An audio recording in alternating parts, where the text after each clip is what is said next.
Sir आपने 75% का आरक्षण निजी क्षेत्र में युवाओं को दिया जी, बावजूद उसके हरियाणा बेरोजगारी में नंबर 1 है, क्यों? नहीं ऐसा नहीं है, वो विफल है हरियाणा से ज्यादा राजस्थान है और कई अन्य प्रदेश सर हैं। इस महीने की आप रिपोर्ट नहीं, कौन सी रिपोर्ट? कौन सी रिपोर्ट? सीएमआई की। सीएमआई कांग्रेस की एजेंसी है सर जब सीएमआई जब आप विपक्ष में थे उस दौरान आप उसी एजेंसी की रिपोर्ट दिखाई। मैं चाहता हूं कि हमने कब दिखाई, आप बताएं, हमने कब उस एजेंसी की रिपोर्ट दिखाई? शायद तो कांग्रेस की 2018 में नहीं दिखाई। मुझे दिखाओ, आप मुझे दिखाओ के लिए उस दौरान ये रिपोर्ट दिखाई। नहीं, मुझे दिखाओ कहाँ दिखाई थी। ऐसा नहीं है, गलत जानकारी मत दीजिए, मुझे लगता है आप किसी और की भाषा बोल रहे हैं। ऐसा नहीं है बिल्कुल भी। हमने कांग्रेस की रिपोर्ट पर नहीं जाना, हमने आम जनता को गुमराह नहीं करना। मैं फिर भी कहता हूं कि बेरोजगारी की खाई बहुत ज़्यादा है, मगर भरेगी कैसे? ठीक नीयत से, उसके लिए हमने लागू कर दिया। अब रोजगार हरियाणा में मिलेगा तो उसमें वो 75% लागू होगा। क्या हमारी नीयत बेरोजगारी को कि इस खाई को भरने की है? ये तो आप खुद बताओ भाई। है ये जो फैसला है सरकार का, ये बेरोजगारी की उस खाई को भरने का फैसला है। हाँ, तो उसके लिए हम प्रयासरत हैं। सरकारी नौकरियां भी जो विलम्ब हो रही हैं, सब उससे दुखी हैं, मगर जल्द उन बातों का सरकार उसका सुधार करेगी। निश्चित तौर पर कोरोना काल और किसान आंदोलन के ये दो एक ऐसे कारण रहे जिसके कारण काम उतना नहीं हो पाया जितना हो जाना चाहिए था, या जो सरकार की नीतियां थी उसको जन जन तक पहुंचाने की जहां तक बात रही, उसमें कुछ ना कुछ इन दोनों कारणों से विलम्ब आया। मगर उसके बावजूद जिन मुद्दों पर ये सरकार बनी थी, गठित हुई थी, जेजेपी बीजेपी गठबंधन, उसमें से बहुत सारी चीज़ें हमने हासिल कर ली। उसके अंदर 75% आरक्षण का कानून लागू करवाया, 50% हक महिलाओं को पंचायत में दिलाया, 8% बैकवर्ड को दिलाया। आज किसान को ज़्यादा फ्रीडम दिलवाई कि उसकी अगर फसल खराब हो जाए तो वो स्वयं उसके मुआवजे की मांग सरकार से कर सके। कितना नुकसान हुआ ये स्वयं तय कर सके, ना कि सरकार के लोग देख सकें। पेंशन में बढ़ोतरी हुई है, मगर उतनी नहीं हुई जितनी हो जानी चाहिए थी। मैं ये मानता हूँ कि हमारा लक्ष्य अभी भी उसको उस तक ले जाने का है, चाहे वो 5100 हो, तो उसको स्लोली ग्रेजुअली हम 5 साल में पूरा करें, उसके लिए प्रयासरत हैं। सरकार बहुत अच्छा चल रही है, सद्भाव से चल रही है। लोगों में इस सरकार को लेकर प्रोग्रेसिव एक नज़र है, और मैं ये मानता हूँ कि इस सरकार में जहाँ कहीं भी कोई इस तरह की अनियमितताएं रही, उनको उजागर भी सरकार के लोगों ने किया। ये शायद अपने आप में एक यूनिक एग्जाम्पल है। अच्छा, 2 नारे बड़े प्रसिद्ध हुए थे 2019 में, वो अभी तक पूरे नहीं हुए। ना 75 पार हुआ, ना जमुना पार हुआ। 75% आरक्षण हमने लागू किया, और 75% आरक्षण को 75 पार मतलब 75% से ज़्यादा लोगों को रोजगार देना है। मगर उसके लिए दिक्कत क्या है कि बहुत सारे प्राइवेट सेक्टर के अंदर बड़ी इंडस्ट्रीज बंद हुई कोरोना में, अब उनका खुलना दोबारा से जारी हुआ। मैं ये मानता हूं कि इसकी इम्प्लीमेंटेशन बहुत ज़रूरी है। इम्प्लीमेंटेशन किसी चीज़ की अगर मजबूती से हो, कानून बनाना तो आसान है, उसकी इम्प्लीमेंटेशन करना मुश्किल है। और अब दुष्यंत जी का और इस पूरी सरकार की नीयत यही है कि उसकी इम्प्लीमेंटेशन सख्ताई से हो। असली मायने में हम 75 पार कराएंगे। अच्छा, वन विधायक वन पेंशन क्या आप किस तरह से देखते हैं? क्योंकि पंजाब ने तो लागू कर दिया। हाँ जी, वन विधायक वन पेंशन किस तरह से देखते हैं? पंजाब ने तो लागू कर दिया। नहीं, पेंशन तो मेरे हिसाब से देखो, जो पब्लिक लाइफ में है, मैं ये मानता हूँ कि उसके अपने आप में बहुत बड़ी रिस्पॉन्सिबिलिटी उसकी है। उसको सोशल बहुत बड़ी रिस्पॉन्सिबिलिटी है, उसकी पॉलिटिकल बहुत बड़ी रिस्पॉन्सिबिलिटी है। पेंशन अगर दी जाती है तो वो उसके कोई सम्मान के तौर पर नहीं जाती, बल्कि सम्मान के साथ साथ पेंशन उन रिस्पॉन्सिबिलिटीज़ को पूरा करने के लिए दी जाती है, क्योंकि आप एक पब्लिक लाइफ के अंदर हो, आपका दूसरा कोई ऑक्यूपेशन नहीं है। ऐसे में अगर पेशा राजनीति है और समाज सेवा है, असली मायने में अगर उसकी वो कोई गलत नहीं है, तो मैं नहीं मानता पेंशन तो अगर ज़्यादा मिले तो लोगों की अगर वो ज़्यादा सेवा करें। मैं इसके अंदर एक वो क्रिएट कर दिया गया हुआ कि उनका पेंशन काट लेने से या उसको कम कर देने से पता नहीं क्या बच जाएगा या कितना प्रॉफिट ऐसा हो जाएगा। उन चीज़ों के आंकड़े अगर प्रस्तुत किए जाएं तो मेरे हिसाब से उसकी एडवर्टीजमेंट में ज़्यादा खर्चा हो गया, इतनी पेंशन लोगों को नहीं देनी पड़ती। अधिकारी से संबंधित सवाल है, बुजुर्गों की फिर क्यों काटी जा रही? 2 लाख की आय से मैं इस बात से, और मैं कुछ चीज़ों को लेकर के मुखर भी हूँ और आप लोग उसको छापते भी हैं। पेंशन किसी भी व्यक्ति की इस सरकार ने नहीं काटी। नंबर 1, जिस किसी की कटी वो कानून भूपेंद्र सिंह हुड्डा ने बनाया था 2014 के से पहले, जो उनकी सरकार जाने से पहले एक कानून बनाया था।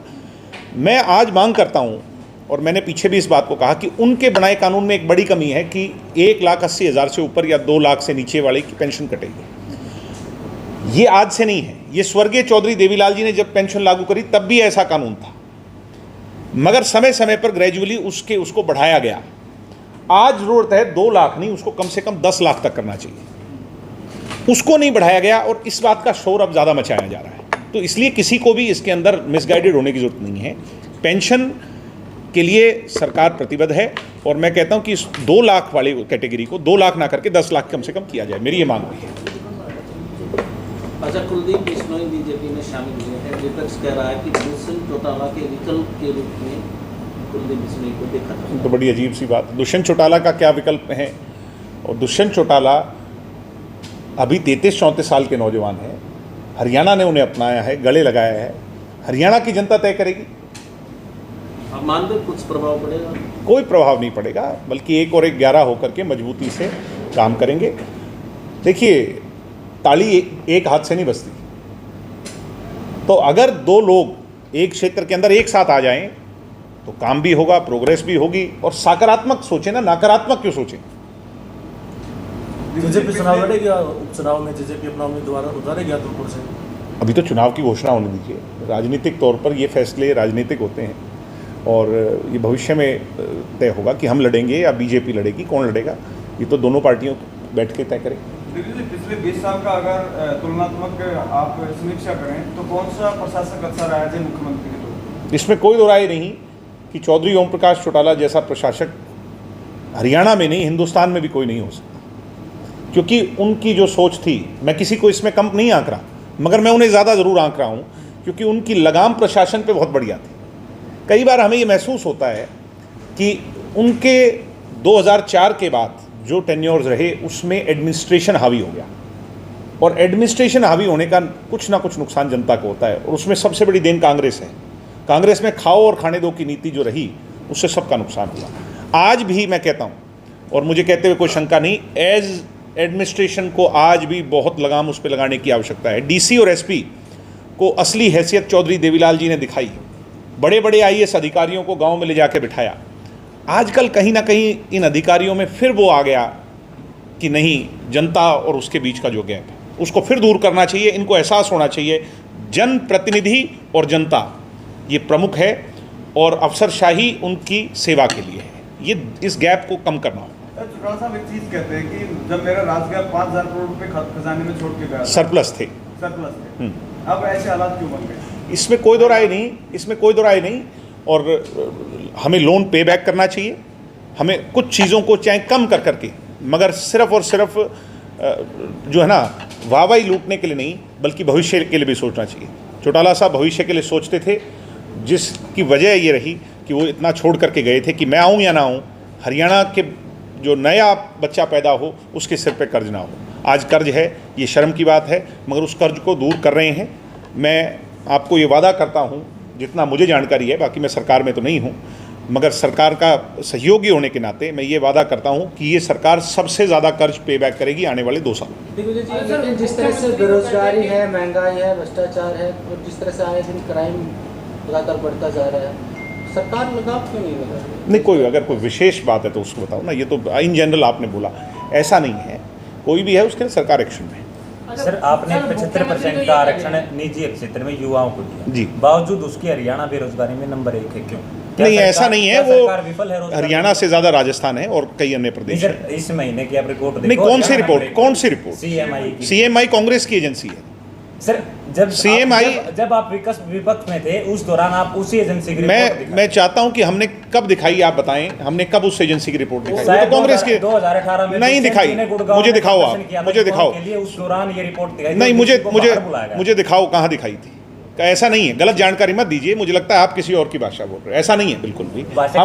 हमने कांग्रेस की रिपोर्ट पर नहीं जाना, हमने आम जनता को गुमराह नहीं करना। मैं फिर भी कहता हूं कि बेरोजगारी की खाई बहुत ज़्यादा है, मगर भरेगी कैसे? ठीक नीयत से, उसके लिए हमने लागू कर दिया। अब रोजगार हरियाणा में मिलेगा तो उसमें वो 75% लागू होगा। क्या हमारी नीयत बेरोजगारी को कि इस खाई को भरने की है? ये तो आप खुद बताओ भाई। है ये जो फैसला है सरकार का, ये बेरोजगारी की उस खाई को भरने का फैसला है। हाँ, तो उसके लिए हम प्रयासरत हैं। सरकारी नौकरियां भी जो विलम्ब हो रही हैं, सब उससे दुखी हैं, मगर जल्द उन बातों का सरकार उसका सुधार करेगी। एक अच्छा, और देवेंद्र जी, हुड्डा साहब एक भविष्यवाणी करते हैं कि बीजेपी में जेजेपी गठबंधन किया, उसके बाद से धरातल खत्म हो चुका है। देखो, अब ना तो वो कोई पंडित है ना मैं ज्योतिष हूँ, तो भविष्य वक्ता तो देखो राजनीति में सब आदमी बन जाते हैं।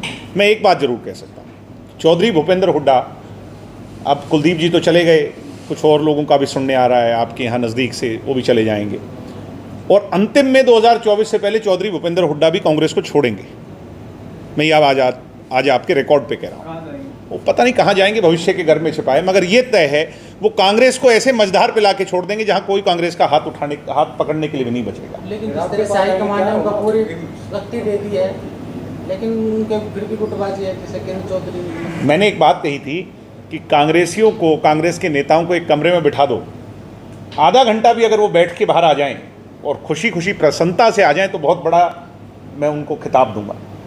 कांग्रेस के अंदर एक्सेप्टेंस नहीं है किसी लीडर की, एक लीडर की, और जब तक पार्टी में एक लीडर नहीं होगा, आज देश में जैसे बड़ी पार्टी बीजेपी है तो अपना लीडर मोदी जी को मानती है, दूसरे किसी को नहीं मानती। हमारी पार्टी, हम अपने पार्टी का एक लीडर को मानते हैं, एक व्यक्ति पर विश्वास। Who is a leader who leads the way?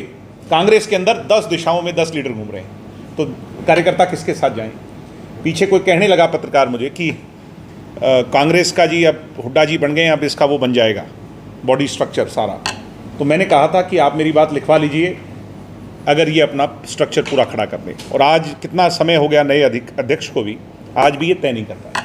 Sir, जिस बड़ा बुरा। आप देवलाल की विचारधारा को लेकर चल रहे हैं, लेकिन जो हरियाणा के जो पाठ्यक्रम में चौधरी देवलाल की जो है जो जीवन थे वो बारे में बता देते हैं। नहीं, कोई अभी लेटेस्ट है तो बताओ, कोई इस तरह की बात। पंडित भगवतलाल शर्मा की उन्होंने पाठ्यक्रम से हटाया है। पंडित भगवतलाल शर्मा जो हमारे पहले मुख्यमंत्री, नहीं, किसी का हटाना नहीं चाहिए। मैं यही बात मैं कहता हूँ, कई बार कुछ फैसले जनप्रतिनिधि नहीं लेते, ना सरकार में बैठे राजनीतिक लोग लेते, कई बार कुछ फैसले एडमिनिस्ट्रेशन के लोग लेते हैं। आज भी ज़रूरत है कि एडमिनिस्ट्रेशन पर बड़ी लगाम लगाई जाए। निकालना कुछ नहीं है, जोड़ना है, ये नियत होनी चाहिए सरकार की। अगर किसी का डालना है उसका जोड़ो, निकालना किसी का नहीं है। जो हमारे महापुरुष रहे हैं या पॉलिटिकल लोग रहे हैं उनका आदर हमें करना है। जी, छात्र संघ चुनाव के लिए आपने भी भूख हड़ताल की, 3 साल के लगभग समय हो गया, लेकिन छात्र तो होंगे ना, अब छात्र संघ चुनाव की नोटिफिकेशन आ जाएगी, सेशन में होंगे, मुझे उम्मीद है। Thank you.